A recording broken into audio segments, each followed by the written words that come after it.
Hi నమస్తే, నా పేరు చిరుమావిళ్ళ సుబ్బారావు. ఈరోజు బట్టివారిపల్లి పొట్టేళ్ల తిరుపతి గారి చేను దగ్గరకు వచ్చామండి. వాళ్ళ అబ్బాయి పొట్టేళ్ల రమేష్. ఇది 2 ఎకరాల్లో కాయలండి. మేము దీనికి ధనలక్ష్మి 44 జమున 116 అనే ఇత్తనం ఇచ్చామండి. ఈ ఒకసారి కాయలు చూడండి, ఏ రంగు ఉన్నాయో ఒకసారి రంగు చూడండి.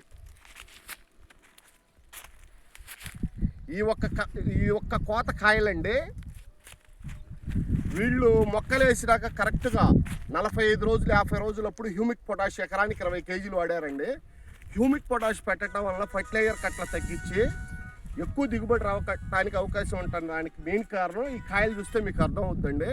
ప్రతి ఒక్క రైతు హ్యూమిక్ పొటాష్ కనుక వాడితే ఎక్కువ దిగుబడి వచ్చే అవకాశం ఉందంటానికి ఈ కాయల రంగు చూస్తే అర్థమవుద్ది. ఖచ్చితంగా ప్రతి ఒక్క రైతు హ్యూమిక్ పొటాష్ని వాడండి. ప్రతి ఒక్క రైతు దిగుబడి ఎట్లే తీసుకురండి. ఏంది రమేష్ గారు, ఎట్లుందండి ఈ చేను? బాగుంది అన్న, బాగుంది. ఇంకా ఎన్ని క్వింటాలు కావడానికి అవకాశం ఉందండి చేలో? ఇంకా ఏదైనా ఎకరానికి 15 క్వింటాల కావచ్చు. ఇంకా ఎకరానికి 15 నుంచి 20 క్వింటాలు రావడానికి అవకాశం ఉంది. వీళ్ళు బాగా ఎక్కువ స్ప్రేయింగ్ చేస్తారు, ఎక్కువ శాకరీ చేస్తారు, ఎక్కువ దిగుబడి ప్రతి సంవత్సరం తీసుకొస్తారు. లాస్ట్ ఇయర్ కన్నా కూడా ఈ సంవత్సరం ఇంకా ఎక్కువ దిగుబడి అవకాశాలు ఉన్నాయండి.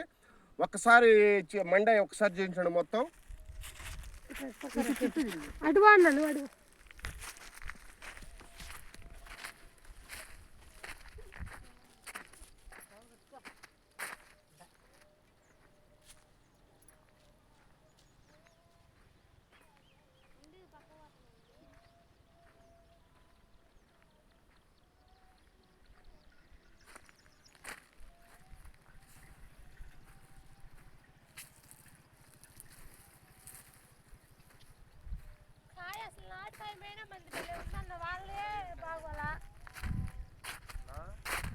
మనకెంత రోడ ఉంటే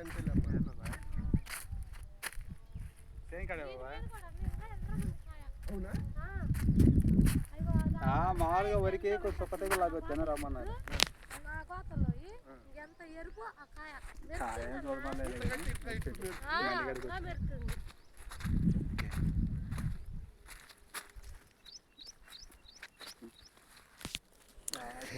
ఇదండి పొట్టేళ్ల తిరుపతి గారి కాయలు.